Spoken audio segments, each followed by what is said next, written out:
이 본문은 우리가 잘 이해할 필요가 있다고 말씀드렸습니다. 나더러 주여 주여 하는 자마다 다 천국에 들어갈 것이 아니다 라고 말하고 있는 것이죠. 그래서 주여 주여 하는 자들 중에서 천국에 들어가는 사람들이 있고, 그리고 천국에 들어가지 못한 사람도 있다는 것입니다. 다시 말해서 이 주여 주여, 우리의 신앙 고백 자체는 우리가 구원 얻었다는 확실한 증거로 사용될 수 없다는 사실입니다. 확실한 증거는 무엇이라는 것입니까?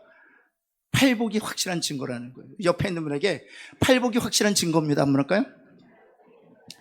이 팔복이 왜 팔복이냐 하면, 이런 성품이 있을 때 우리에게 주어지는 복이 있기 때문에 그래요. 이런 성품으로 살 때 우리에게 주어지는 복이 있기 때문이죠. 그래서 이거 팔복이라고 얘기하는데, 사실 정확하게 말씀드리면 8가지 성품이라고 말씀드릴 수 있어요. 8가지 태도라고 말씀드릴 수 있습니다. 신자가, 특별히 거듭난 신자가 마땅히 반드시 맺게 되는 열매가 있다면 그것이 바로 팔복이다 하는 것입니다. 그래서 주여 주여 하는 자마다, 또 주의 이름으로 귀신을 쫓아내고 많은 권능을 행하고 또 선지자 노릇하는 것은, 그들 중에서는 진실로 거듭나서 주의 이름으로 신앙 고백도 하고 또 권능도 행하고 또 선지자 노릇하고 또 귀신도 쫓아내지만, 또 그렇지 않은 경우도 있다는 것입니다. 그래서 그것 가지고는 확실한 구원의 증거다라고 얘기할 수 없다는 것입니다. 그래서 우리가 정말 강조해야 되는, 주님이 정말 강조하고 있는 것은, 거듭난 자가 마땅히 맺게 되는 그 열매가 있다면 그것은 바로 팔복이라는 것이죠. 그리고 나서 5장에서 그 팔복을 얘기하는 것이잖아요. 우리 한번, 이제 오늘이 마지막이니까 한번 외우는 의미에서 첫 번째, 심령이 가난한 자, 심령이 가난한 자 첫 번째. 두 번째는 무엇입니까? 죄에 대하여 애통해 하는 자. 앞에를 붙여야 좀 우리가 애통이라는 의미를 정확하게 우리가 이해할 수 있을 것 같아요. 죄에 대하여 애통해 하는, 따라해볼까요? 죄에 대해서 애통해 하는 자. 네, 그 다음에 죄송하지만 이 단어가 꼭 들어가야 온유라는 말을 정확하게 이해할 수 있어서 다시 한번 반복합니다. 완장질하지 말고 온유한 자. 한번 할까요? 그게 진짜 온유한 거예요. 내게 어떤 힘과 권세와 능력이 주어졌을 때 그것을 나의 유익을 위하여 사용하지 아니하고 하나님의 영광을 위해서 겸손히 내어드리는 것, 이것이 바로 온유라는 것입니다.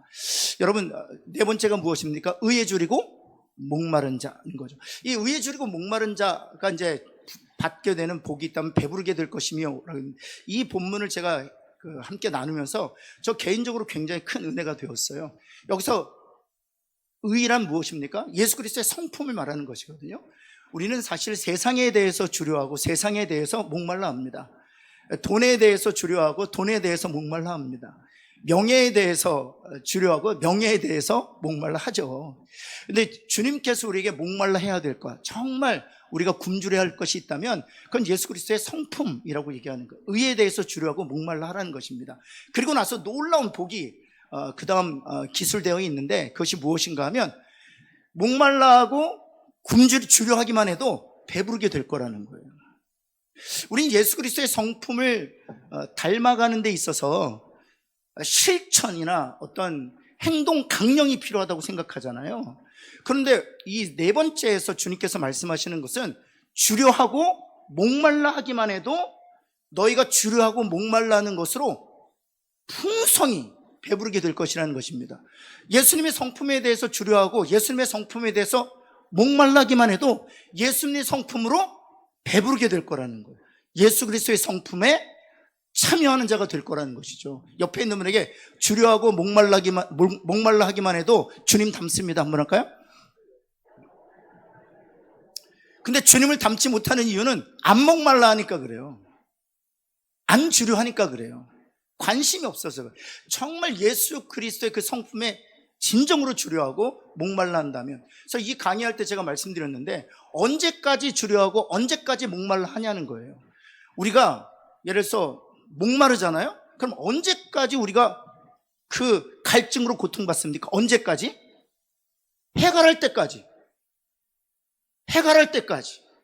그래서 주려하고 목말란다는 것은 배부르게 될 때까지 목말라고 주려 한다고 말씀하시는 거예요. 그러면 하나님께서 우리에게 예수 그리스도의 성품으로 배부르게 할 거라는 거죠. 제가 이 본문을 이해하면서 굉장히 많은 은혜가 돼요. 저는 어떤 행동 강령이 필요하고, 그리고 어떤 준칙이 필요하고, 어떤 규칙이 필요하고 더 나아가서 그 행동 강령과 준칙과 규칙을 따라 실제적으로 행동할 때 예수 그리스도의 성품을 닮아가는 줄 알았더니 네 번째 복에서 말은 주려하고 목말라기만 해도 예수 그리스도의 성품으로 충만하게 된다는 거예요. 여러분, 다섯 번째는 무엇입니까? 긍휼히 여기는 것입니다. 옆에 있는 분에게 긍휼히 여깁시다 한번 할까요? 긍휼히 여기는 건 불쌍히 여기는 거예요. 한번 불쌍히 여깁시다 한번 할까요? 그렇죠. 이 심령이 가난한 것과 긍휼히 여기는 것은 짝을 이룬다고 말씀드렸습니다. 심령이 가난한 것과 긍휼히 여기는 것. 그 다음 무엇입니까? 화평케 하는 것. 그 다음에 마음이 청결한 것. 의를 위하여 살다가 박해를 받아도 기뻐하는 것. 이것이 바로 팔복의 삶이라는 거죠. 이 팔복의 성품과 이 팔복의 태도가 우리 가운데 풍성하게 맺혀지기를 예수 그리스도의 이름으로 축원합니다. 그런 면에서 옆에 있는 분에게 당신도 많이 변화됐습니다. 한번 더 할까요? 보면 심령이 예전보다 많이 가난해졌어요. 옆에 있는 분에게 당신의 심령도 예전보다 많이 가난해졌어요. 한번 할까요? 단순히 나이가 들어서 가난해진 게 아니라 성숙해서 심령이 가난해졌어요. 그리고 예전보다 많이 온유해졌어요. 옆에 있는 분에게 예전보다 많이 온유해졌습니다. 한번 할까요? 정말 예전의 성과를 한번 생각해 보세요. 예전에 나의 한번 성과를 한번 생각해 보세요. 그거 생각해 보면 정말 많이 온유해졌어요. 재물과 권력과 또 권세가 주어지면 완장질할 수 있는 그런 성정을 가지고 있었잖아요. 그런데 하나님께서 그것을 주셔도 잘 감당할 수 있는 그런 좋은 인품으로, 성품으로 우리가 많이 성장했잖아요. 이렇게 보면 하나님께서 안심할 만한 사람에게 그런 완장을 허락하시는 거예요. 왜냐하면 모세 한번 보세요. 모세를 40년 동안 단 한 번도 하나님께서 버리신 적이 없습니다. 40년 동안 매 순간 그를 탑 리더로 사용하셨어요. 왜냐하면 모든 사람보다 무엇이 승했기 때문입니까? 온유함이 승했기 때문이에요. 그가 온유할 때 백성들이 그의 그늘 안에서 안전할 수 있고요. 더 중요한 것은 그가 온유할 때 자신이 다치지 않아요. 그게 중요한 거예요. 여러분, 그래서 하나님께서 온유한 자를 탑 리더로 세우시는 것이죠. 옆에 있는 분 한번 축복합시다. 당신도 많이 온유해졌어요. 한번 할까요?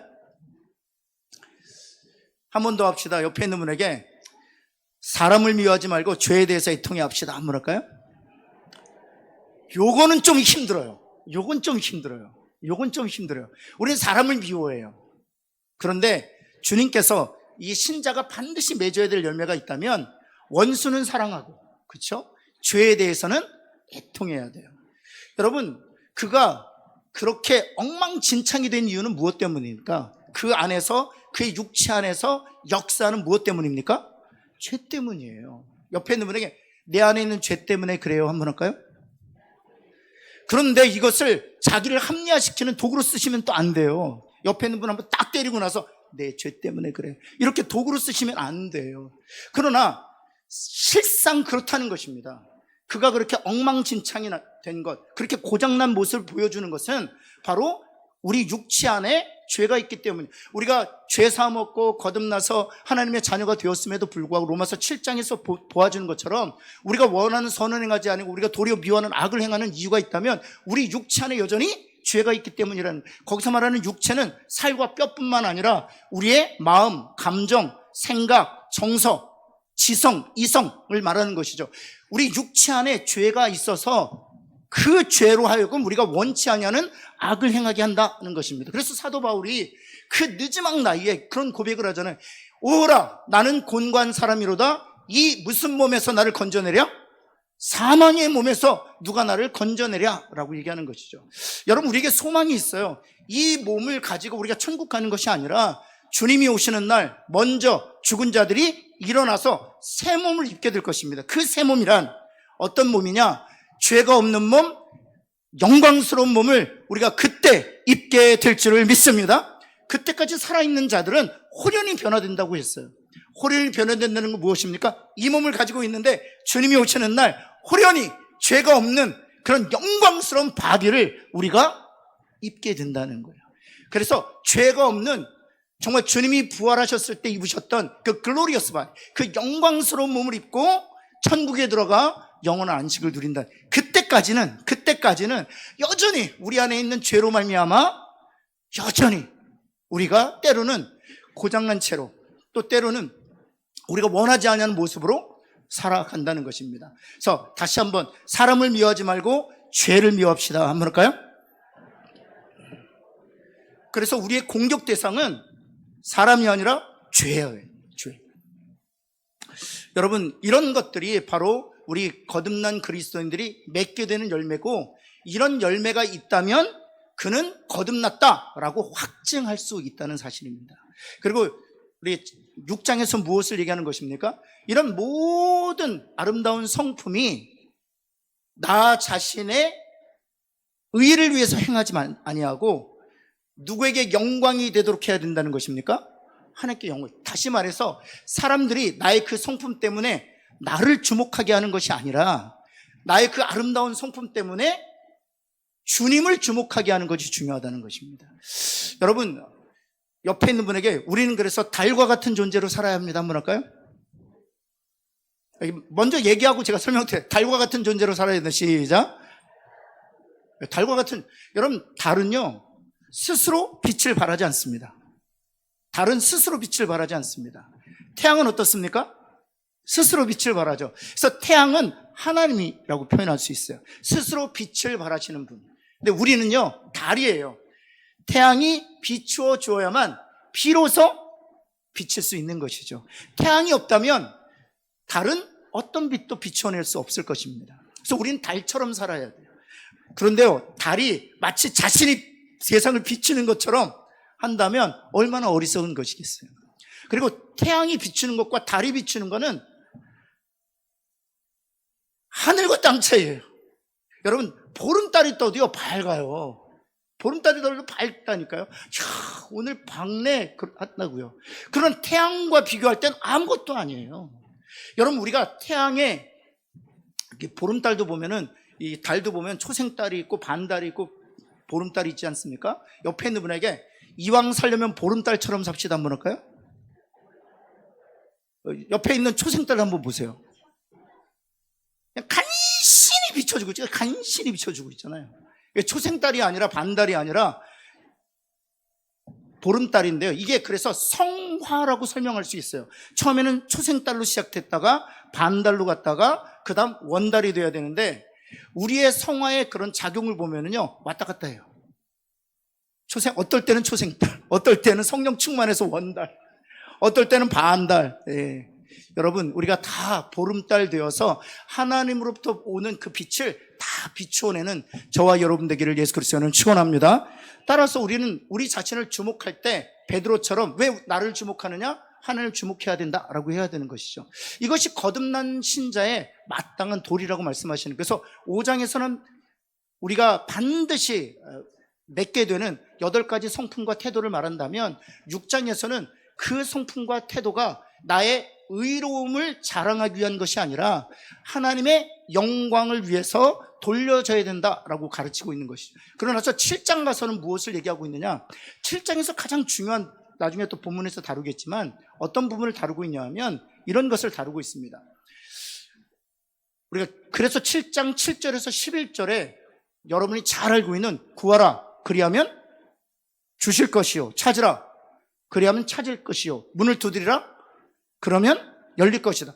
여러분, 우리는 요 7장 7절과 11절만 딱 떼가지고 요거를 기도와 기도 응답의 말씀으로 이해하고 있잖아요. 근데 산상수훈 안에 이 말씀이 위치했다는 것을 우리가 이제 이해했다면, 이 말씀은 이 산상수훈 문맥에서 주님께서 우리에게 무엇을 의미하는 것일까요? 그렇죠. 이 팔복의 아름다운 열매를 구하면 얻게 된다는 거예요. 찾으면 찾아내게 될 거라는 거예요. 두드리면 열리게 된다는 거예요. 나 자신의 의로움을 위해서 사는 것이 아니라 하나님의 영광을 위해서 사는 것, 우리 자신의 결심과 결정과 실천과 이것 다짐으로는 불가능하지만 구하면, 찾으면, 문을 두드리면 하나님께 그런 은혜를 베푸시겠다는 거예요. 사랑하는 성도 여러분, 우리가 구하고 찾고 문을 두드림으로 말미암아 나뿐만 아니라 우리 가정, 우리 교회 안에 이 팔복의 아름다운 열매들이 풍성하게 맺혀지기를 예수 그리스도에 다시 한번 축원합니다. 그리고 나서 이제 우리가 다루었던 본문인데요. 이걸 몇 주 동안 다루었는데 7장 21절을 산상수훈의 마지막 강해를 하면서 제가 붙들었는데 그것은 바로 이 구절 때문에 그렇습니다. 하늘에 계신 내 아버지의 뜻대로 하는 자라야 천국에 간다. 이 말씀 때문입니다. 그래서 하나님 아버지의 뜻대로 행한다는 것이 무엇인가를 함께 살펴보면서 은혜를 나누고자 하는데요. 1번 한번 볼까요? 한번 같이 하늘에 계신, 그래서 첫 번째는 하늘에 계신 내 아버지의 뜻대로 행한다는 것이 의미하지 않는 것을 먼저 한번 보고요. 두 번째는 하늘에 계신 내 아버지의 뜻대로 행한다는 것이 의미하는 바를 살펴볼 거예요.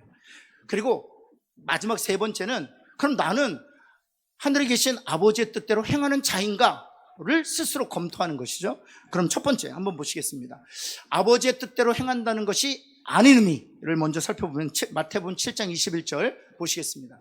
다시 한번 읽을게요. 시작. 나더러 주여 주여 하는 자마다 다 천국에 들어갈 것이 아니요 다만 하늘에 계신 내 아버지의 뜻대로 행하는 자라야 들어가리. 너무 기니까 짧게 아버지의 뜻대로 행하는 자가 천국에 들어간다는 거죠. 한번 따라해 볼까요? 아버지의 뜻대로 행하는 자만이 천국에 들어갈 수 있습니다. 이제 이것이 먼저 의미하지 않는 것이 무엇인지를 먼저 좀 살펴볼게요.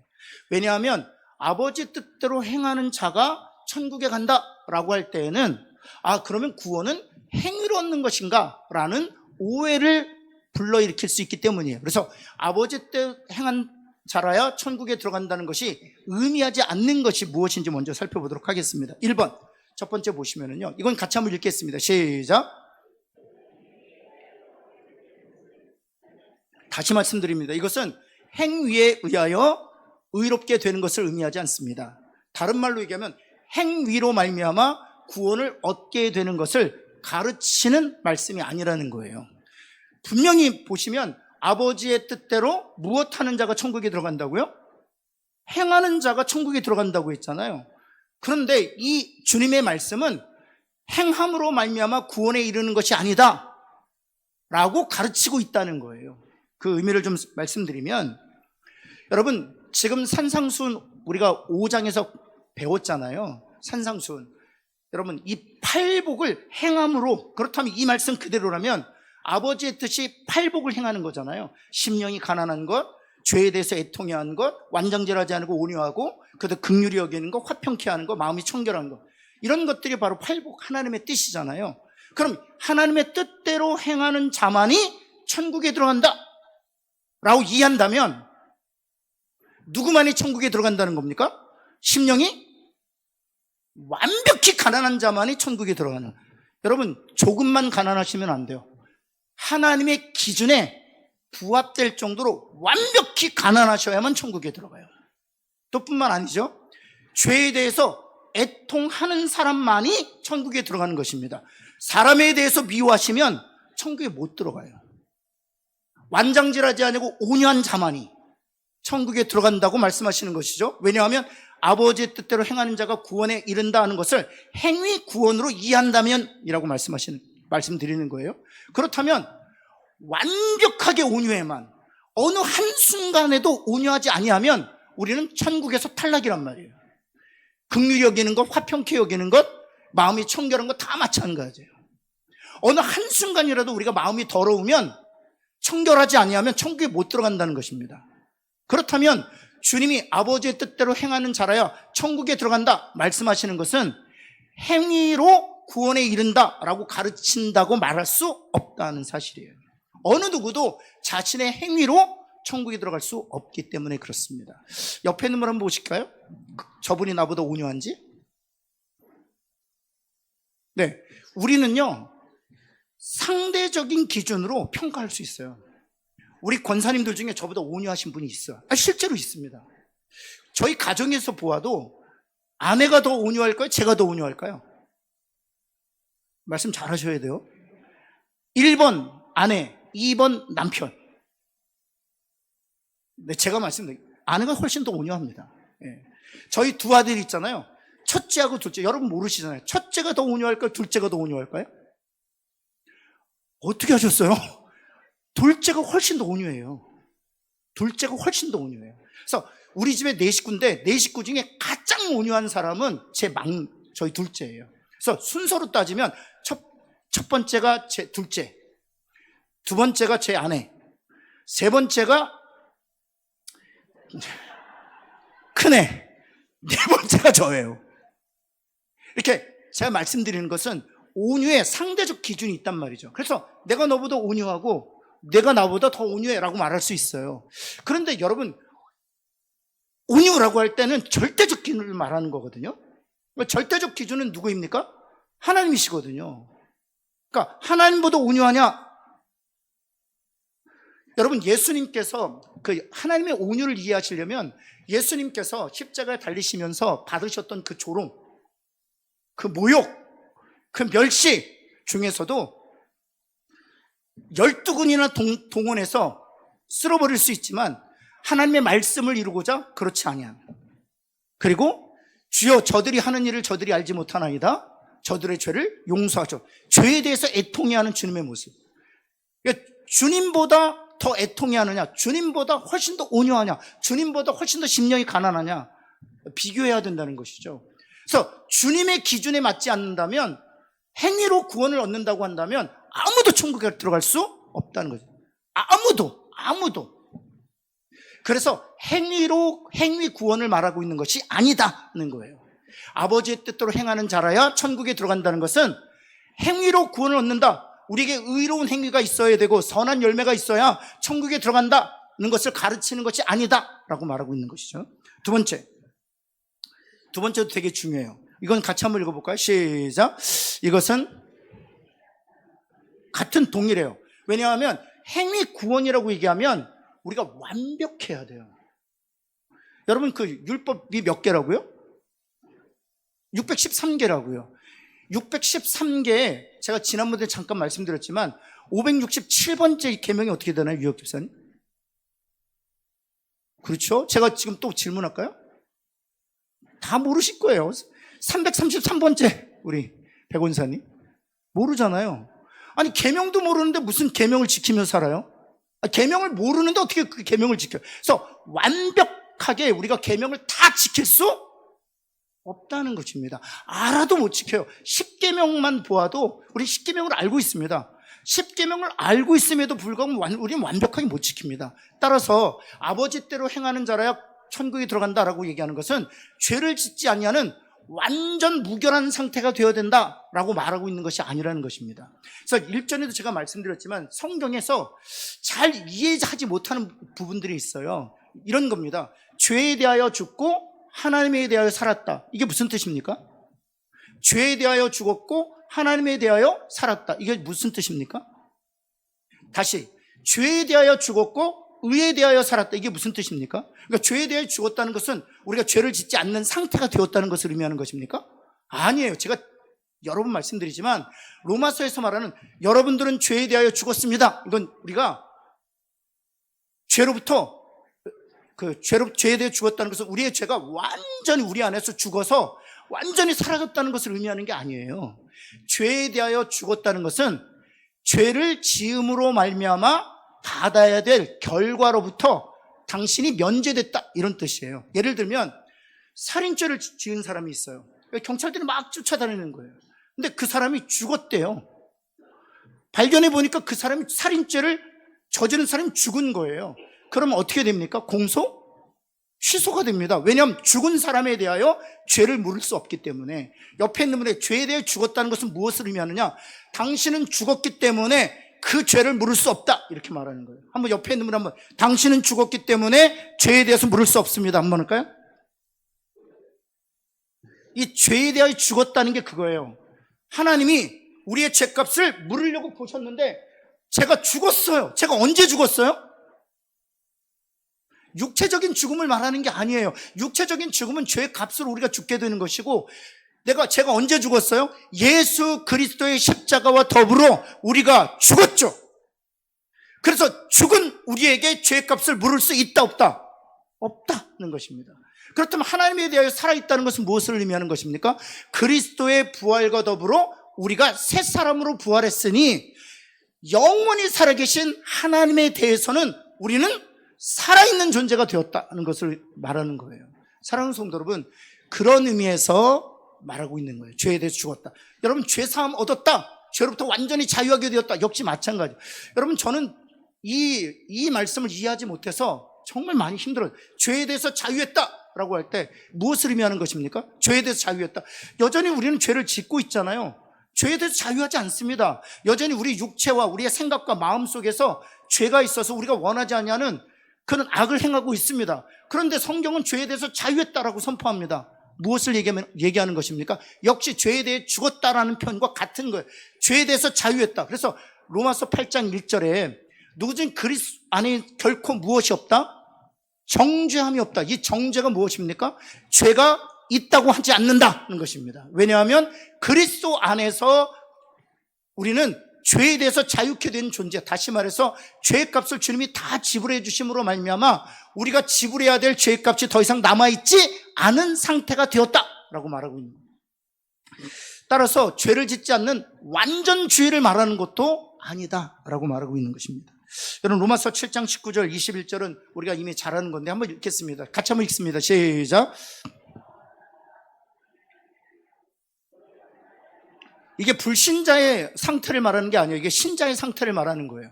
내가 원하는 바 선은 행하지 아니하고. 왜 이게 신자의 상태라고 말하느냐? 불신자는요, 선에 대해서 알지도 못해요. 여기서 말하는 이 구절에서 말하는 선이란 하나님이 말씀하시는 선을 의미하는 거예요. 따라서 불신자는 하나님을 알 수 없기 때문에 하나님 말씀하신 선도 알 수 없죠. 그런데 우리는 거듭나서 하나님을 알게 되었고 하나님이 원하시는 선의 구체적인 내용을 알게 된 거예요. 그래서 그것을 원한다는 거예요. 그러나 그 선은 행하지 아니하고 도리어 원하지 않는 무엇을 한다? 악을 행한다는 것입니다. 그 이유가 21절에 있는 것이죠. 21절 같이 한번 읽겠습니다. 시작. 그러므로 내가 한 법을 깨달았노니 선을 행하기 원하는 나에게, 그렇죠, 옆에 있는 분에게 이것이 우리의 모습입니다 한번 할까요? 그렇죠. 그래서 우리가 육신의 소욕을 따라 살지 아니하고 성령의 소욕을 따라 살아야 되는 것이죠. 따라서 완벽한 완전주의를 의미하는 것도 아니다는 것입니다. 그래서 아버지의 뜻대로 행한다는 것은 행위 구원을 말하는 것도 아니고 완벽주의, 퍼펙셔니즘, 완전주의를 의미하는 것도 아니다는 것입니다. 그리고 더 중요한 것은 우리가 천국 가기 전까지는 결코 100% 완벽해질 수 있어요, 없어요? 없어요. 옆에 있는 분에게 천국 가기 전까지는 100% 완벽해질 수 없습니다 한번 할까요? 그렇다고 또 이런 것에 또 이렇게 위로를 받는 분들이 있어요. 그래, 뭐 100% 안 되는데 뭐 그냥 막 살다가 가지. 하나님께서 그걸 원하시지 않는다고요. 거듭난 사람은 반드시 아름다운 열매를 맺는다고요. 제가 일전에도 잠깐 말씀드렸지만 예수님 믿었는데 엉망으로 산다. 이건 언어적으로는 존재하는데요, 실제로 이런 사람은 존재하지 않습니다. 다시 말씀드립니다. 예수님 믿었는데 엉망진창으로 산다.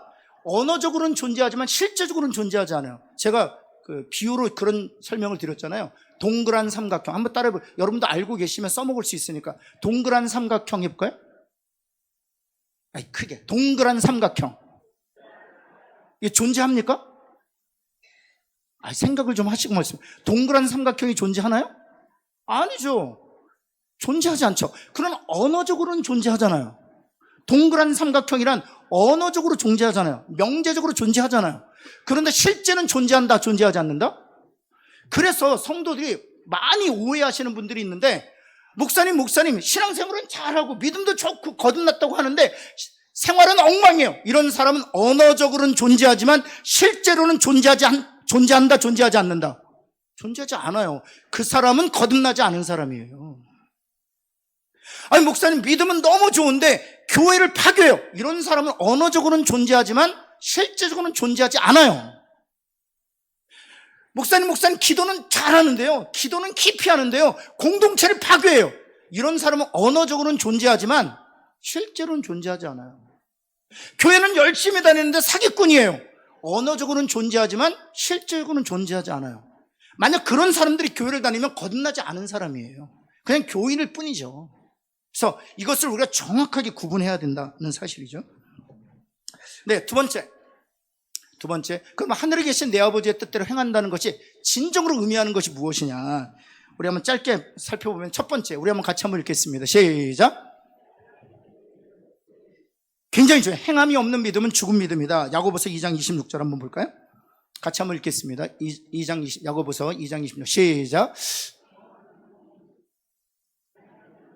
행함이 없는 믿음은 뭐라고요? 죽었다는 것입니다. 그러면 요 두 번째 줄에 있는 행함이 없는 믿음은 죽었다 할 때 행함이 더 중요해요? 믿음이 더 중요해요? 행함이 없는 믿음이 죽었다고 했을 때 행함이 중요해요? 믿음이 중요해요? 이 야고보서 2장에서는 행함을 강조하는 걸까요? 믿음을 강조하는 걸까요? 답부터 말씀드리면 보면 행함이 더 강조되는 것 같죠. 그런데 실은 믿음을 더 강조하고 있는 거예요. 이 야고보서 2장에서 말하고 있는 것은 무엇이? 참된 믿음은 반드시 무슨 열매를 맺는다? 행함이란 열매를 맺는다. 그러나 거짓된 믿음은 행함이란 열매가 있다 없다? 없다. 그래서 행함이란 열매가 있다면 그는 참된 믿음의 소유자다라고 해요. 그래서 믿음을 더 강조하는 거예요. 참된 믿음을 갖고 있는 사람들은 반드시 행함이 있다라고 말하고 있는 것이죠. 여러분 두 번째, 같이 한번 읽어볼까요? 시작. 순종할 때 우리의 신앙 고백은 유익한 것이 되고 진실되게 주여 주여라고. 여러분 21절에 보면 주여 주여 하는 자마다 다 천국에 올 것이 아니다 이렇게 말씀하셨잖아요. 그러니까 다 천국에 올 것이 아니다라고 말씀하셨으니까 일부는 천국에 가고 일부는 천국에 못 온다고 말씀하시는 거잖아요. 그러면 그 천국에 가는 주여 주여 하면서도 천국에 가는 그 일부는 누구를 의미하는 걸까요? 그렇죠. 거듭난 사람으로서 참된 믿음의 소유자로서 무슨 열매를 맺는 사람? 행함이란 열매를 맺는 사람들은 주여 주여를 진실되게 하고 있다는 거예요. 진실되게 하고 있다는 것입니다. 바로 그 얘기를 하는 거예요. 그래서 7장 21절 한번 다시 한번 보시면은요. 마태복음 7장 21절 같이 한번 읽어볼까요? 시작.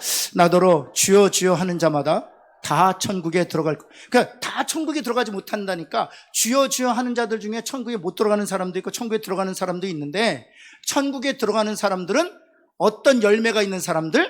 아버지의 뜻대로 행하는 열매가 있는 사람들. 이 사람들은 무슨 믿음을 소유한 사람들이에요? 거짓 믿음이에요? 참 믿음이에요? 그죠? 참 믿음이 이런 행함이라는 열매를 낳게 한다는 것입니다. 따라서 행함이란 참된 믿음이 원인이고 행함이라는 결과가 나타난다는 것입니다. 여러분 3번 한번 볼까요? 이게 중요해요. 3번 같이 한번 읽어보겠습니다. 시작. 참 믿음은 그 사람의 행위 가운데서 나타난다는 거예요. 참 믿음은 행함으로 나타나게 되어 있다. 이게 되게 중요해요. 원리예요. 같이 한번 읽어볼까요? 같이 한번 따라해봐요. 참 믿음은 행함으로 나타납니다. 참 믿음은 행함으로 드러납니다. 그렇죠. 참된 믿음. 하나님이 저와 여러분에게 참된 믿음을 주셨다면 그 참된 믿음은 행함을 끌어올린다는 거예요. 행함을 이끌어낸다는 거예요. 좀 더 극단적으로 말씀드리면 여러분이 아무것도 하지 않아도 하나님이 우리에게 참된 믿음을 주셨다면 그 참된 믿음이 행함을 드러낸다는 거예요. 여러분 아브라함 한번 볼까요? 아브라함이 처음부터 믿음이 좋았나요? 아니요. 갈대우르에서 부르셨지만 하나님께서 약속한 그 프로미스 랜드 가나안 땅으로 바로 가지 않았습니다. 갈대우르에 떠나서 어디로 갔어요? 하란 땅에 머물렀어요. 그래서 하란 땅에 오랫동안 삽니다. 그러다가 75세 때 가나안 땅으로 와요. 가나안 땅에 와서 하나님께서 무뼈를 보여주시면서 내 자손이 이와 같으리라 믿었어요. 왜냐하면 하나님이 아브라함에게 거짓 믿음이 아니라 무슨 믿음을 주셨기 때문에? 참 믿음을 주셨기 때문에 믿어서 아멘 했어요. 그래서 그것을 의로 여기셨다 이렇게 하죠. 그런데 바로 16장에서 누구를 취합니까? 하갈을 취합니다. 그래서 참 믿음이 있는데 하갈을 취해요. 왜요? 육체 안에 무엇이 남아있기 때문에? 죄가 있어서. 그래서 또 이스마엘을 쫓아냅니다. 쫓아내고 나서 18장에 이제는 이제 소망도 없는 거예요. 이스마엘도 없어서. 그럴 때 하나님께서 아들을 주시겠다 말씀하셔도 웃어요. 왜냐하면 여전히 불신앙적으로 반응하고 있다. 그런데 죽은 몸에서 아들을 주심으로 그에게 믿음을 한층 끌어올리시죠. 그리고 나서 이삭을 드리는 그런 행함으로 나타나는, 다시 말해서 믿음이 아브라함의 믿음을 이렇게 진작시키고 있는 것을 보여주는 것이죠. 그런 일들이 우리 안에서 일어난다는 것이죠. 네, 2장 22절 중요한 절인데요. 야고보서 2장 22절. 요 노란색으로 하이tem만 같이 읽을까요? 시작. 이게 중요해요. 믿음이 그의 무엇과 함께 일한다고요? 그렇죠. 이 행함은 믿음으로 말미암아 나타나는 것이다 라고 말하는 겁니다.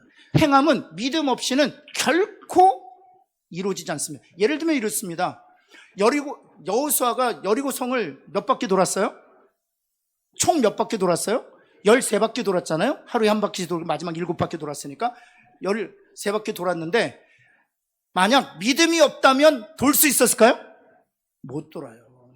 간혹가다 제가 일전에 말씀드렸지만 어느 건물 보시고 어느 안수 집사님께서 저랑 새벽기도, 제가 부목사 때 저한테 제 공동체 제 섬기는 목사님 주소 찍어주면서 새벽기도하고 거기서 만나요. 그래서 제가 갔죠. 달려갔더니 목사님 저랑 같이 여기 걸어요. 그러더라고요. 한 바퀴 돌고. 그래서 왜 이렇게 돌아요? 그랬더니 제가 이 건물을 살려고 이렇게 돌면 제가 그래서 우스갯소리로 돌다가 무너집니다. 그래서 그런데 지금 생각해 보면 그 집사님이 단순하게 믿은 거예요. 여리고성을 여호수아에게 붙여주신 것은 그냥 믿음으로 붙여주셨다. 이건 믿은 거예요. 그러니까 믿었으니까 새벽에 일어나서 그 바퀴를 돌고 있는 거죠. 그렇죠? 그러니까 믿으면 행함으로 나타난다. 이 믿음이 행함을 이끌어낸다니까. 믿음이 행함을 진작시킨다고요. 그런 거예요. 믿음이 행함을 만들어내는 거예요. 행함 자체로만 존재하지 않아요. 반드시 믿음이 원인이고 행함이 결과라는 것이죠. 여러분, 네 번째 한번 볼까요? 같이 한번 읽겠습니다. 시작. 하나님과 사귐이 있는 자는 반드시 진리를 행하고, 그렇죠. 반드시가 중요해요. 반드시. 하나님과 사귐이 있는 자는, 다시 말해서 거듭난 자는 반드시 진리를 행하고 계명을 지킨다. 아멘? 그래서 진리를 지키고 계명을 지킴으로 하나님의 자녀가 되는 것이 아니라, 하나님의 은혜로 우리는 하나님의 자녀가 되었고 하나님과 사귀는 자가 되었는데, 하나님의 은혜로 하나님의 자녀가 된 자들은 반드시 진리와 계명을 지킨다. 네, 우리 요한일서 1장 6절 바로 그 얘기를 하고 있는 것이죠. 같이 한번 읽겠습니다. 시작.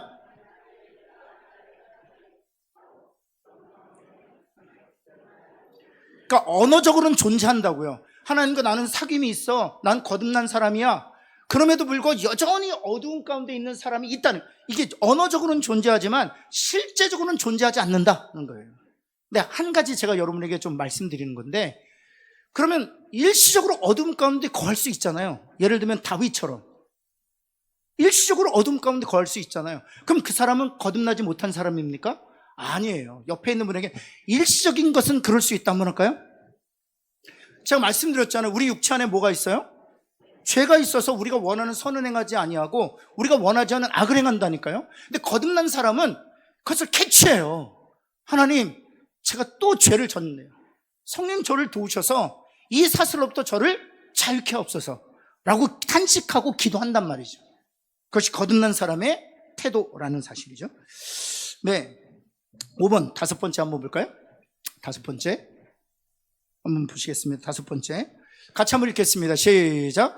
하나님께서 우리를 구원하신 것은 선한 일을, 그러니까 영생만 주시려고 천국에서 영원한 안식을 주시기 위해서만 우리를 구원하신 것이 아니라 선한 일을 하도록 우리를 구원하셨다는 것입니다. 디도서 2장 14절 노란색으로 하이라이트된 부분만 같이 한번 읽겠습니다. 시작. 우리를 선한 일을 열심히 하는 자기 백성이 되게 하려 하심이라. 그 앞에 절에 보면 우리를 대신하여 자신을 주심은 모든 불법에서 우리를 구속하시고 우리를 구원하시고, 그 이유가 있다면 우리로 하여금 선한 일을 열심히 하는 백성이 되게 하시기 위하여라는 것입니다. 따라서 이런 목적으로 하나님이 저와 여러분을 값없이 은혜로 구원하셨다면 이런 목적을 우리 가운데서 하나님 반드시 이루신다는 거예요. 그런 은혜가 저와 여러분에게 있기를 예수 그리스도는 축원합니다. 따라서 종합해서 말씀드리면 아버지의 뜻대로 행한다는 것은 바로 참 믿음을 소유한 자가 맺어야 되는 산상순의 복을 말하는 거예요. 그런 열매들이 있다면 우리는 천국에 들어간다라고 말하고 있는 것이죠. 그럼 세 번째, 마지막. 그러면 하늘에 계신 내 아버지의 뜻대로 행하는 자라고 나는 확신할 수 있는가? 어떻게 확신할 수 있는가요? 짧게 한번 보고 마치겠는데요. 첫 번째, 한번 같이 한번 읽겠습니다. 시작. 최선의 시금석은 다음의 질문을 스스로 두 개가 있는데요. 한번 볼까요? 첫 번째하고 두 번째. 첫 번째, 여러분 프린트물을 한번 같이 한번 읽고 한번 할까요? 같이 한번 읽겠습니다. 시작. 나는 이 산상설교에 반발을 느끼는가? 아니면 아멘이라고 동의해요. 여러분 아멘이십니까? 아니면 노멘이십니까? 예. 거듭났기 때문에 아멘하는 심령이 가난해지고 싶어요. 애통해하고 싶어요. 안 되지만 온유해지고 싶어요. 이런 거죠. 예, 두 번째 같이 한번 읽을까요? 시작. 나는 이 산상설교를 싫어하는가? 아니면 이 산상설교 말씀대로 성령의 도우심을 받아 살고 싶은가? 두 번째죠. 그렇죠. 왜냐하면 우리는 거듭난 사람들이기 때문에. 그래서 여러분 옆에 있는 분 칭찬합시다. 아멘이라면 거듭난 사람입니다. 한번 할까요? 네, 두 번째 한번 할 거예요. 같이 한번 2번 같이 읽습니다. 시작. 아버지의 뜻대로 행하는 자는 산상설교가 그렇죠. 이게 중요해요. 이 산상설교를 들으면서 저거는 김 집사님한테 주신 말씀인데 이렇게 이해해서는 안 된다. 나에게 주신 말씀으로 동의하는 데 있다는 것입니다. 세 번째 같이 한번 읽을까요? 시작. 아버지의 뜻대로 행하는 자는 산상설교가 제시하는 생활 방식에 자신의 삶을 일치하는 것을 뭐예요? 소원하게 되는 거예요. 이것이 바로 무엇에 주려하고 목말라는 거예요? 의에 주려고 목말라는 거예요. 여러분 네 번째 같이 한번 읽습니다. 시작. 나아가 성령의 도우심으로 산상설교가 제시하는 생활 방식을 받아들여 살기 시작합니다. 물론 실패하기도 하지만 다시 일어서서 그 생활 방식을 이게 중요해요. 옆에 있는 분에게 물론 실패할 수 있습니다. 그러나 다시 일어납시다. 한번 할까요? 왜냐하면 그것이 좋은 줄 알기 때문에. 왜 그것이 좋은 줄 우리가 거듭났기 때문에. 우리의 눈이 열려있기 때문에. 하나님의 백성이 그것이 좋은 줄 아는 거예요. 실패하지만 다시 심령이 가난해 보려고 또 온유해지려고 노력하는 것이죠. 저도 간혹 가다가 제가 왜 그런지 모르겠어요. 제가 잘하다가도 심령이 부자가 될 때가 있어요. 그러면 끝나고 나면 속상해요. 너무 속상해요. 우리 그리스도인들이 얼마나 지혜롭게 자기를 자랑하는 줄 아세요? 아무것도 아닌데 하나님께서 나에게 이런 은혜를 주셨어 하면서 막 자기 자랑하는 거예요. 우리 애가 이번에 서울대 갔잖아. 하나님의 은혜야. 이번에 청약에 당첨됐는데 하나님의 은혜야. 우리는 얼마나 지혜롭게 자랑하는지 몰라요. 근데 중요한 것은 마음 힘들어요. 그러고 나면 편하지 않아요. 왜 그렇습니까? 우리 성령이 우리의 양심을 자극하는 거거든요. 네, 계속해서요. 네, 성령의 도우심을 받아야 되는 거죠. 실패하지라도 다시 일어나야 되는 것이죠. 여러분 한 번만 더 합시다. 실패도 괜찮다. 일어납시다. 한번 할까요? 사단은요 어떤 상태를 좋아하는 줄 아세요? 실패했잖아요. 나는 안 돼. 요 상태를 너무 좋아해요. 넌 할 수 없어. 요게 제일 좋아요. 에이 그래 난 뭐 해도 안 되는구나. 요 상태를 제일 좋아해. 근데 가장 싫어하는 게 뭐냐면 이런 거예요. 실패했잖아요. 툴툴 털어놓고 그래 다시 시작하자. 남편이 좀 실패했잖아요. 아내가 옆에서 여보 괜찮아. 실패할 수 있지. 다시 시작합시다. 요 상태를 너무 좋아해요. 너무 좋아요. 그러니까 우리가 제발 이러지 않으면 좋겠어요. 내가 그럴 줄 알았어. 아이고 작심이 뭐죠? 뭐가 3일이죠? 이게 작심 3일. 작심 3일이지. 내가 그럴 줄 알았다. 아이고 마치 사냥꾼이 이렇게 올무 펴놓고 걸리기를 걸리고 나서 그거 봐라. 내가 그럴 줄 알았잖아요. 그러지 말고 걸렸잖아요. 올무에 딱 걸렸잖아요. 여보 그럴 수 있어. 괜찮아. 올무를 하나씩 그 상처를 다 싸매어주면서 괜찮아 여보 내가 있잖아. 우리 같이 해. 이래요. 옆에 있는 분에게 같이 합시다. 한번 할까요? 정말 어떤 분들은요, 저를 동역자 중에 한 분이 있는데 너무 거룩해서 옆에도 못 가겠어요. 제가 뭔가 잘못하면 바로 지적질 들어요. 같은 부목사였는데, 박 목사 그러면 안 되지. 제가 뭘 했다고. 거기까지만. 서로 격려해 줘야 돼요. 네. 실패도 다시 일어날 수 있어요. 5번 한번 읽어볼까요? 같이 한번 읽겠습니다. 시작. 그래서 마태복음 7장 7절에 있는 거 구하라 그럼 주실 것이요. 나의 본성을 알기 때문에 하나님께 간절히 구해야 돼요. 우린 미끄럼틀 탈 수밖에 없어. 실패할 수밖에 없어. 그러나 우리 안에 계신 성령님이 계시고 하나님 주신 말씀이 있기에 또 하나님 주신 믿음이 참되기에 반드시 하나님께서 고치시고 회복시키고 일으키시고 세우실 줄을 믿습니다. 마지막 6번째 한번 읽어볼까요? 시작. 시간이 가면 갈수록 산상설교가 제시하는 생활 방식대로 점점 더 살게 됩니다. 점점 더 아버지의 뜻대로 행하는 자가 되어 갑니다. 이것이 바로 행하는 아버지의 뜻대로 행하는 자입니다. 그런 은혜가 저와 여러분에게 있기를 바랍니다.